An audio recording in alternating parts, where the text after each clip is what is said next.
ဖျားခင်ကလက်ရှိကျွန်တော်ကြုံတွေ့နေရတဲ့အခြေအနေတွေကိုမကြိုက်တော့ဘူးဆိုရင်နော်အပြောင်းအလဲတစ်ခုဖြစ်လာဖို့အတွက်စုံစမ်းနှောက်ယှက်ခြင်းတွေကိုတွေ့ကြုံစေပါတယ်နော်အဲ့ဒီစုံစမ်းနှောက်ယှက်ခြင်းတွေအားဖြင့်ကျွန်တော်တို့က level တစ်ခုပြီးတစ်ခုတက်ရောက်သွားဖို့အတွက်ဖြစ်တယ်လက်ရှိအနေထားမှာပဲကျွန်တော်တက်လုံးဖျားမထားဘူးဆိုတော့နားလည်စေခြင်းနဲ့နော်ကျွန်တော်တက်တာတိုင်းမှာလည်းအဲ့လိုစုံစမ်းနှောက်ယှက်ခြင်းတွေအမျိုးမျိုးနော်တွေ့ကြုံဖြတ်တန်းပြီးတဲ့နောက်မှာအခုလိုကျွန်တော်ဆရာတယောက်အနေနဲ့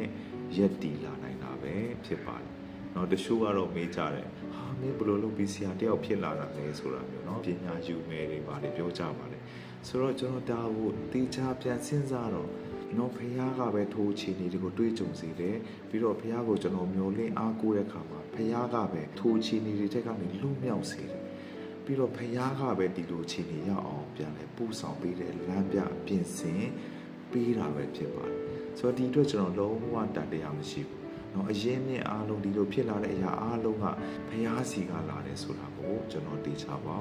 ပြောနိုင်ပါတယ်။နော်ကျွန်တော်အာဗြဟံရဲ့အသက်တာကိုအမြဲတမ်းခွန်အားယူတယ်။ဘာလို့ကျမ်းခန်းကြီး20မှာဆိုရင်တားကိုတောင်းတာလည်းဘုရားပဲဖြစ်တယ်။တားကိုအာဗြဟံတတ်ဖို့လုပ်တဲ့အခါမှာလည်း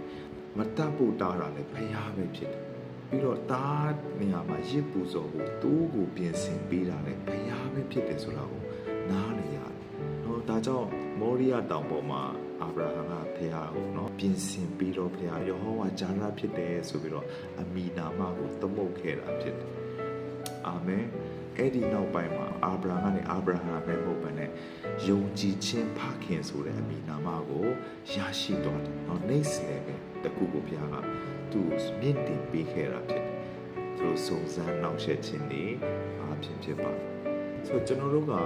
လူသားတွေဖြစ်တယ်ဆိုတာဘုရားဒီတာမဏိနဲ့လှုပ်ထားတဲ့လူတွေမဟုတ်ပါဘူးကျွန်တော်တို့ခံနိုင်တဲ့လောက်ကိုပဲဘုရားကစုံစမ်းခွင့်ကိုပေးတာဖြစ်တယ်ပြီးတော့ထွတ်မြောက်ရာလမ်းကိုလည်းပြင်ဆင်ပြီးတော့ဘုရားပဲဖြစ်ပါတယ်ဟာလေလုယာ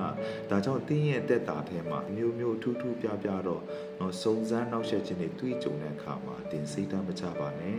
လက်မလျှော့ပါနဲ့နော်ဒီຢာတွေတင်းတက်တာတွေရောက်ရှိလာတယ်ဆိုတာဘုရားခွင့်ပြုလို့ဖြစ်တယ်ဆိုတာကိုနားလည်စေခြင်းနဲ့ဘာလို့ဘုရားခွင့်ပြုတာလဲဆိုရင်သူတာဝန်ယူပေးနိုင်လို့ပဲဖြစ်ပါတယ်အာမင်ဒါကြောင့်တင်ဒုက္ခပြဿနာတွေတွေ့ကြုံတဲ့အခါမှာစိတ်ပြည့်အာရုံခြင်းမရှိဘဲနဲ့ဘုရားကိုမျှော်လင့်ကိုးစားမယ်ဆိုရင်ထိုခြေနေတွေထက်ကနေတင်လွတ်မြောက်ယုံနာမှာကတင့်အတွက်ပြင်ဆင်ပေးထားတဲ့အရာတွေကိုလည်းတင့်တက်တာထဲမှာမြင်တွေ့ခံစားရမှာဖြစ်တယ်ဆိုတဲ့အကြောင်းကိုအများလောက်မျှဝေပေးလိုပါတယ်။အရောက်စီတိုင်းပုံမှာဘုရားသခင်ကောင်းချီးပေးပါစေ။အာမင်